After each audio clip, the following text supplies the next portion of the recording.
Aloha, welcome to Chuck Fury Uncorked.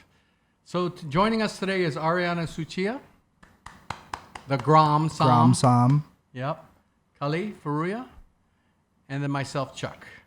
So this is kind of like a little different edge to what we've been doing. It's an add-on. So we're creating another section just to have little tidbits about wine for home use, I guess, or for ordering in restaurants. Like if you're going to take away one thing a week to learn, this is our one thing a week that we want to put out. Yeah, exactly. So, again, this whole project is really about widening it, so that we can provide more insights for you, the viewer, so that when you go to a store or restaurant, you don't feel wine shamed and you can have confidence and a little more knowledge to look and order the kind of wines you're looking for. You're totally going to be wine shamed still, though. Who? Anybody. Stop your whining. Okay, so Just Ariana, buck up about it. the first question you emailed us was... So I think a lot of people are, when we mention things in the song world, new world, old world, oak, no oak, all these things, I think we should really boil down, what are we actually talking about? So my first question was, what is oak? Like, what are we actually talking about when we say, hey, this wine has oak? Mm-hmm. Okay, so the simple analogy that I can share with you all is that let's take spirits. Let's consider, first of all, vodka. Vodka is a clear spirit, right? And when you smell it, it smells like alcohol, right? That's it. Nothing else. Burning water. Right, exactly. And so compare that with some type of whiskey, whether it's scotch or bourbon. First of all, that beverage is brown. Second of all, when you smell it, it's smoky, it's vanilla, it's caramel, it's toasted, it's, butterscotch, something like that, right? So the difference is the vodka essentially has seen no contact in oak. It's just been distilled and then adjusted alcohol, etc., right? Whereas the whiskey, whether it's scotch or bourbon, has been aged in an oak barrel. And depending on which distillery will determine which kind of barrel for X amount of time. So the barrel is made of wood, specifically oak, and depends which distillery you're talking about because they all use different kinds of oak. And normally in the case of bourbon specifically, they're all new, whereas in Scotch, they can be all kinds of different barrels, used port barrels, used sherry barrels, and French barrels, right? So use sherry and port barrels as meaning they aged sherry and port in it, and then they used it to age whiskey. Yeah, and the main reason for that is, back then I would say that the distillers were kind of frugal. So back then the sherry and then later on the port barrels were less expensive, so that's why they bought it. And so nowadays you see a lot of people using used bourbon barrels, even wineries, because the bourbon barrels, you have to use 100% U. So therefore they can't use. So they have all this barrels that are essentially wasted if they're not used for something else. So they're selling them off as cheap because better to get it some kind of money than not kind of money at all, Then right? take a total loss, yeah. Right. So, but we're getting away from the subject. Again, the subject is vodka is no oak, whereas scotch or whiskey has been aged in oak and therefore has this smoky, roasted, toasted, vanilla, butterscotch, caramel And smell. visually, we can see like this clearness coming from the vodka, almost like this transparency versus the oak imparting something. Yeah, brown color, yeah. Flavor, things like that. Maybe Yeah. even texture, would you say? Yeah, but that's another subject. I have to address that when Okay. we talk about books because it's not all what you think it is. Oh, okay. Okay, so to exemplify that, to better show you an example of that, we have three wines here. So why don't you pour yourself the Ballard Lane first? So the first wine is California Chardonnay. It's from, I believe, what does the label say? Central Coast? Or does Central it say? Coast. Okay, so this is owned by the Miller family. The Miller family owns Bien Nacido. They own Bien Nacido, Solomon Hills, and they own French Camp up in Paso Robles. So therefore, it would be a Central Coast Chardonnay. Wine number 2 is a Chardonnay from France. specifically the Macon region of southern Burgundy. This is from a small father and son winery called Henri Perusset. And so I believe, God, I can't remember. Oh, yeah. I believe if the government has stipulated you have all these different villages, that if you use grapes from one or more of those approved villages and you follow all the governmental restrictions, you can call your wine Macon. Above that, you can call your wine, as a lesser defined area, you can call your wine Bourgogne, which means it's typical of Burgundy. And then I believe there's still only 43 villages. I'm not up to date, so maybe that number's changed. But when I was studying, it was 43 villages that if you use the grapes from one or more of those villages and you follow all the governmental restrictions, you can call your wine Macon Village. Macon Village. Macon Village. And what is the third wine we have? And so of the Macon Villages, there's certain ones that are stand out of the villages. And so you can attach that to the word Macon. So that's the case with wine number 2. This is one of the more heralded villages of Macon, and the village is called Farges. So this is a Macon-Farges, which theoretically is a step above Macon Village or Macon or Bourgogne. Okay? The reason why we're pouring this wine now is because it's grown in limestone. Actually, in the village of Farges, like a few miles from this particular vineyard, is a limestone quarry. So there's a lot of limestone there. Okay, wine number 3. Interestingly, this is also from Macon, but it's simply labeled as Bourgogne, a wine typical of Burgundy. And it's made from 3 different vineyards, old vine vineyards down in the Mâconnais. So where wine number 1 has new oak, wine number 2 is stainless steel. This wine is Chardonnay grown in limestone soils, old vines, vinified in neutral oak barrels, which means old oak barrels that don't impart as much flavor. I shouldn't have told you all this. I should have had you try the wines blind. But anyway, let's go ahead. It's okay. I'm still pretty much going in blind. So just to recap, we have the wine on my right, closest to Chuck. This is going to be the Ballard Canyon. So this has new oak, and it's from... It's got some new oak. Some new oak, and what we would call from the New World, per se. In Correct. The middle here, this is going to be the Perusset. So this is the Macon from Burgundy in France. However, although both the wine in the middle and the wine on my left is going to be from Macon, both in Burgundy, the one in the middle here, this is stainless steel, you said? Yes. And then the one on my far left, closest to me, this one has some older oak, you said? Yeah. Yes. Cool. Okay, let's get started. Thank you for the recap. That's because she went to French class today. Oui, oui. No, we didn't. You did. Okay, so let's try the Ballard Lane first of all.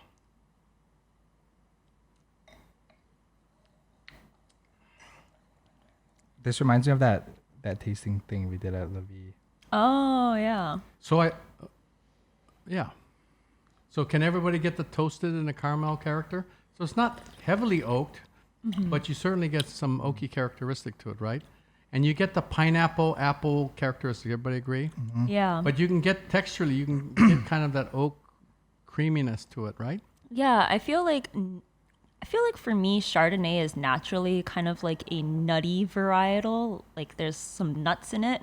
But for me, this New World with oak, it goes beyond that in like how you said, kind of like this creamy, almost like buttery thing, but not too much. And not that's like from overly. the oak? It's oak and it's malolactic fermentation. And it's also some lees contact. I think all 3 of these contributed tactile. Because I don't think this wine has a lot of new oak because it's reasonable. Yeah. This wine I bought at the store, it's normally $15.99 and it was on sale today for $13.99 on my Kai special at our field and Aina Haina. Nice. It ends with like almost like this French vanilla bean. Yeah. You know? And the reason why I chose this wine too is that this is, we should put it in order here so that we don't get confused. But the reason why I chose these wines, because the Ballard Lane is also a family-owned project. It's the Miller family. So even though it's not pricey, it is, Bien Nacido is one of the most iconic vineyards out of California for Chardonnay and Pinot. So they own and operate Bienacido. You know, they also own and operate Solomon Hills. That's pretty, major league, man. So this is their more table version. Exactly. Yeah. So you have this ahupua'a kind of thing where it goes down from Grand Cru and it goes down, and then this is the entry level. You know, so that way you can use up all your fruit. You know, just like ahi, you would cut it up, and the final product would be poke. You know what I'm saying? You use it for all these different things, and then all of a sudden you end up with poke for the left. It's the That's same a good thing. analogy. Yeah. So this is the version of a oaky Chardonnay. Not super oaky, but you can feel the yeah. oak. You can taste the oak. Yeah, I think cheers to the Millers. Like, thank you, Miller family, for making an affordable oaked Chardonnay to some extent, because like Chuck said, it costs money to get some new oak sometimes and things like that, putting money in these barrels. So Well, in that class that we took, Chris Ramel broke it down to like $10 a bottle if you want to put oak in Chardonnay. It's definitely, Depending on what kind of oak, though. Yeah. Like $10 to $15. it's definitely a purposeful decision by them too. Yeah. They're doing it with intent, and it shows well. Yeah, I just think the wine is pretty seamless. I think it's tasty, and everything. But I just want you to concentrate on, you see what oak does to the wine? It frames it. It gives it texture. It gives it smoky smells. It gives it, it frames the wine when it's done well. Okay, now let's move on to wine number 2. Do you smell oak in this wine? Smells Nuttiness, smokiness, roastedness, vanilla. Do you smell any of that? No, not at all. This wine sees, it's all fermented in stainless steel. Fermented and aged in stainless steel. Clean, it's very like crisp, precise kind of thing. And do you get the minerality? Yes. Yep. So it's minerality. So, when you have oak, it can sometimes, if you use too much of it, it can sometimes mask the minerality or at least veil it. So you don't see it as clearly. But in addition to that, with some age, the really good ones, the oak, without the new oak, it wouldn't be as good. So it's the masterfulness of the winemaker that understands, how much oak to use, So it's not a good or bad thing. Like the oak adds complexity to wine number 1. I think so. It doesn't, also texturally, it adds something, And again, it's just like when you're cooking, how much butter do you use? Yeah. This is buoyancy in the middle wine. So again, what does the wine want to say? To me, wine number 1 just says, I want to drink it. It's smooth. It's buttery. It's which is a popular style today, and it's just delicious. I don't have to think. When I watch TV, I don't watch all these serious things all the time. Sometimes I just like to watch no brain stuff. I don't have to think. That's what wine number 1 is. It's just something to sip on while you're having conversation, something you enjoy. It was $13.99 on sale today at Arfield Aina Haina. awesome. I think that's reasonable for what Well, you're and getting. that's something different than going to Arfield Kailua too, right? Yeah, it's it more is. accessible. Yeah. Yeah, so I tried to go to this other store, but I didn't see any Chardonnays that I wanted to showcase. Again, I'm trying to find family owned and stuff. So, every store again has their own selections. It's all different, right? So, you just got to look. I just got to shop. Wait, Okay, so one question real quick. Between the new oak and the stainless steel Chardonnays, what is the difference in foods you would pair with something with this That's slight a great oak? question, Kali, just because, Hawaii nature of cuisine is changing. And I think, I'm not trying to date you, Chuck, but you did tell me back in the day there's a lot more buttery sauces and things like that going on. So how do you see this evolving in terms of these wines in front of us? Well, to me, they're still going with seafood. And like Both of them. Yes. And when so one of the fishes that we like to buy and use at home is mekajiki, swordfish. Not marlin, swordfish. And if you get the belly parts, it can be really rich and fatty. So at cooking at high temperature on that stove, if you sear the outsides and you cook the fish medium rare, and then after you take the fish out, you just deglaze it with white wine and lemon, and just add a tad of butter, and sometimes some roasted garlic, not raw garlic, roasted garlic, and you just add a little bit of butter and you just kind of mix it in. You don't want it where you can taste the butter. It's got to just have enough butter that it gives it texture and smooths out the edge. And you pour that over the swordfish. That's number 2. And you could even do number 1 with it. But it's got to be a rich fish. And like you said, butter.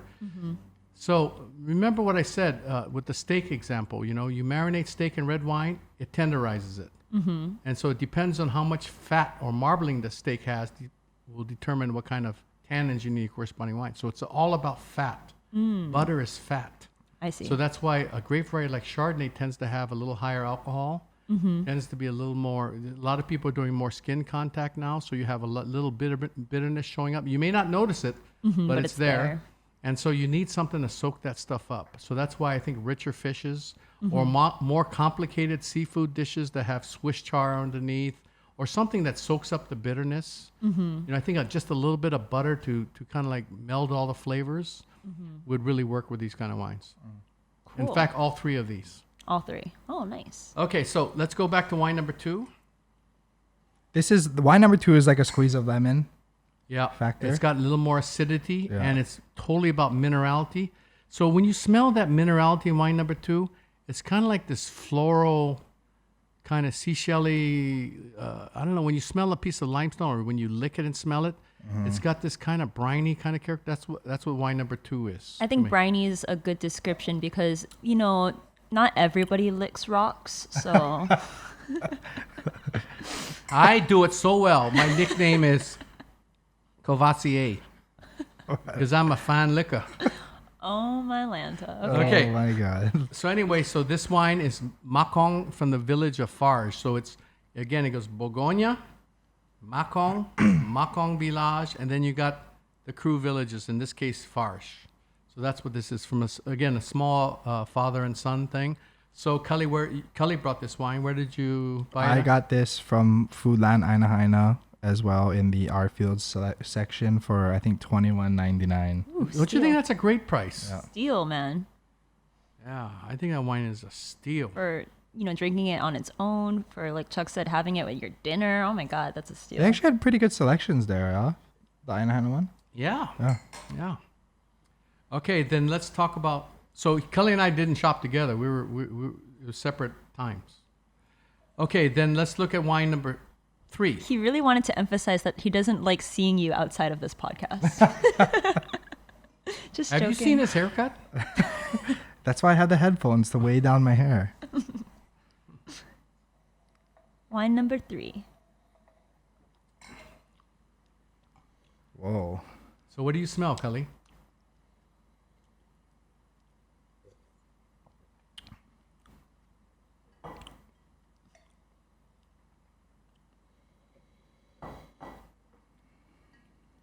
Ariana, what do you smell? Yeah, what do you This is smell? the I can't Maison ident- Envoye. I can't Envoye. identify that. L'Envoye. Okay. It almost smells like hints of honey, but there's no Yeah, taste exactly. Honey. of honey. No, but that's what limestone can manifest itself as, especially when it has a little bit of age. That honeyed combination with some type of white flower. Like Yeah. honeycomb Like some- and honeysuckle. Yeah. That's limestone Chardonnay to me. When limestone it comes out like that, especially when it gets older. What But was then the you vintage taste on it and this there's one? no sweetness at all. No, the honey is just a flavor. It doesn't have to be sweet. Vintage is 2014. Oh, wow. Yeah, I mean, the tinge of like specifically like the honeycomb part, Yeah. maybe. Like not the overly sweet syrupy, but like the Yes. comb or Yeah. something. But do you get oak in this wine? It's like a roundness, but Yes. it's not like a butter, like in your face Yes. spicy or Yeah. anything, It's just like it's round and it has a mouth feel of like being round, but it's not like any doses of spice in your face or anything. So that's the whole thing. This wine is aged in old neutral barrels. So in other words, once you use a barrel once, a lot of the characteristics get leached out. So the more times you use it, reuse it, the less influential it will be on the finished wine, as long as it's cleaned well and taken care of. And so this is all old oak. And these are 3 old vine vineyards that are biodynamically farmed.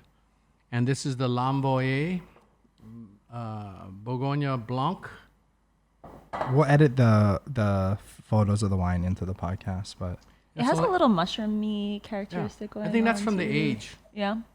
But you can feel the oak that it rounds it out. Whereas when you go back to the stainless steel one,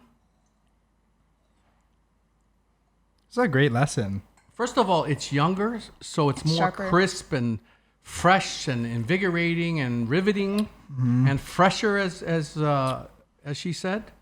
And but at the same time, it's just more vivid. It's just snappier, crisper. You know, whereas the oak just tends the old oak. It's from generally the same area.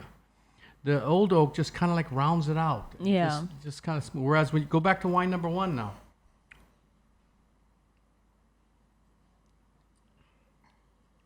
Oh man, now the caramel and the butter stands out like crazy aromatically. or When you go back smell-wise. and forth from that. Yeah. So it's not better or worse. That's why it's important that you pay attention to the order that you're pouring these wines in. So Because you I don't want to go purposely- back. No. Yeah. You can see what happens when you go back. It makes wine number 1 taste completely different than Yeah. what we Yeah. really said. So you have to try to pour the wines from simple to complex, in my opinion. So third is the most complex. To me, yeah. It reminds me almost of like different styles of photography. The one in the middle being like the newest iPhone, sharp picture, a lot of pixels, all that kind of thing. Maybe the one on the far left is a little bit more like more saturation or like not super clear. And this is just straight film. And this is straight film, maybe even sepia or something, like a brown tone to it. So I don't know. That's just how I That's picture a good it. analogy.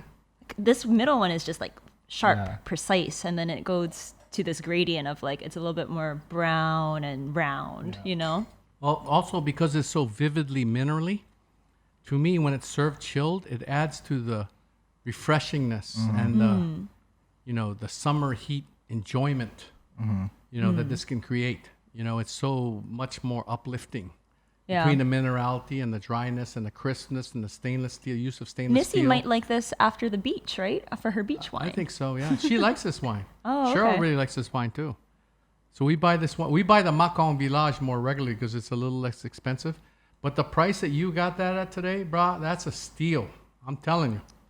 Deals. Yeah, it's really interesting because I was telling him on the phone because he was at the other art field in Kailua. You should buy this other couple of wines over there because they have it on really good specials right now. It's like wow, I think that's important. Okay, so questions about these wines, Ariana? Do you have another question?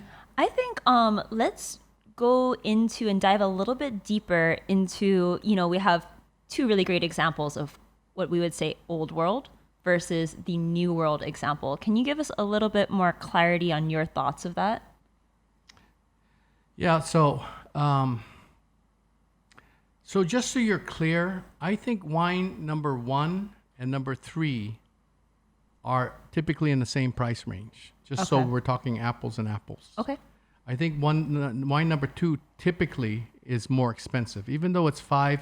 I would say it's probably $10 a bottle more expensive than 1 and 3. Okay. So I'm going to push that forward and not consider not consider it when we're discussing old world, new world. Okay, so as you can see, because these two wines are in the same price range, wine on the right, the Ballard Lane, which is from some pedigreed vineyards out of California, but it's made in a very casual style, and it's more about apple and pineapple, and you get the butter, and you get, it's not necessarily a cerebral wine. It's a wine meant for enjoying, but still, it's very forward. It's very obvious, right? And so there are California Chardonnays that can be very complex and minerally and very old world in style, or very California in style, with a focus on the soil. There's quite a bit of, and growing quite a bit of Chardonnays today made in California that can rival any in the world. So it's not a question of which one is better. It's just, in this case, it's just it's just a little simpler for me. It's a time and place. I just want to not think, enjoy, watch my Exactly. comedy, have my Chardonnay kind of I wine. could say that about wine number 3, though. Oh, okay. I could say that it also is just about enjoyment and just about, thirst quenching, and it's hot, and I'm just sitting here watching. But more a mineral podcast. driven. But it's more mineral driven. So to me, my third, fourth, fifth sip is even more interesting than my first sip. without me having to think about it. It keeps my palate going. It's like a dish that you're eating that keeps opening up and unfolding as you taste. Like Cheryl's bolognese. God, I could eat that for days because every time I eat it, it tastes different. It's just something else comes up. It's like having beef stew after the third or fourth day that it's had a chance to kind of like meld in and stuff like that. That's how I feel. And remember, this is a 2014. I think that's so cool to see. Like, you can pick this up right now, but you can also hold on to some of the current releases and see the potential for what that does as well. Is really I neat. think this wine is so seamless. How do they sit on something for 6 years and still keep it relatively low in price? I don't know. It's just, I know this guy. He's just crazy like that. That's pretty unusual, right? Well, Fred Scherer is like that. He Yeah. always releases late. I think Jim Clendenin, Au Bon Climat, on all his reserve wines, he releases late. 2 years, typically 3 years. What would you behind think everybody that else. this wine would be like if we drank it 3 years earlier? It'd be a little more hard-edged. Little combination, lying somewhere in between 2 and 3. Because number 3 is. Number 2 is a. Doesn't say the vintage here, but it tastes like an 18. I thought it said 16 on it. Oh, okay. It tastes like very young, like 18 or Or something. 2018, you're right. Does it say 18? Yeah. Okay, so it's very young. So this wine is 4 years younger. So it's spry, it's energetic. It's like whereas Spritzy, yeah. so the 4 years, and not all wines get better with age, but in this case, it just mellowed it out and rounded out. It's so seamless and so tactile. That's what I love about it. Again, showcasing minerality in a very different way than Yeah. wine number 2, even though they're from the same general area. It's a combination of old oak. It's a combination of age, some bottle age, it's winemaking. But I think they're both, you can see, have a similar difference from wine number 1. Yeah. 100%. I mean, correct me if I'm wrong, but I get like when you said pineapple tropical fruit, I got like a real pineapple fleshiness from wine number 1 in the back. And then for me, wine number 3, it was almost more like a golden apple or like more orchard fruity for me. Like both are really like juicy and nice, but just different styles of fruit maybe for me. See, and so for me, see how different the younger generations are? They should just talk about the difference between pineapple flesh and red juicy apples. I don't think of wine number 3 as apple or fruit at all. To me, it's all okay. about mineral. All That's the first and foremost thing. I don't even think about oak in that wine. All of that stuff has had a chance to resolve itself for me. Now, I'm learning from this podcast that I need to think different to communicate because your generation is interested in specifically fine-tuning what kind of apple, what part of the pineapple. So this is an exchange of information back and forth. For me, wine 2 and 3 are all about mineral. And no other wines in the world can have that kind of mineral. I mean, except from this. Yeah, I would say the area of earth France. drives the bus for sure, but kind of like, in the back, just like a side note. Yellow apple, maybe. Yellow apple. So that was a good lesson, I think, today. Any other questions? No, I'm just comments? excited to keep drinking number 3. I'm really gravitating towards that one. Yeah, that wine's really good. But that Macon, look how intense and concentrated. It's way more intense than the other 2 wines. It's like mega concentrated. It's like Number 3? Number 2. Number This 2. wine is like, man, it's packed with concentration. It's like, phew. You try this wine with 4 years of age. I think it's going to be something really interesting. Good to know. Well, thank you, Ariana. Thank you, Thank you for Khalid, having for me. joining us on. To all of you, we hope you learned a thing or two or made you think about a thing or two. In any case, our intent is just to help you to enjoy wines, to ask better questions, et cetera, et cetera. So please stay tuned to our next episode. Until then, we look forward to seeing you. Aloha. Cheers.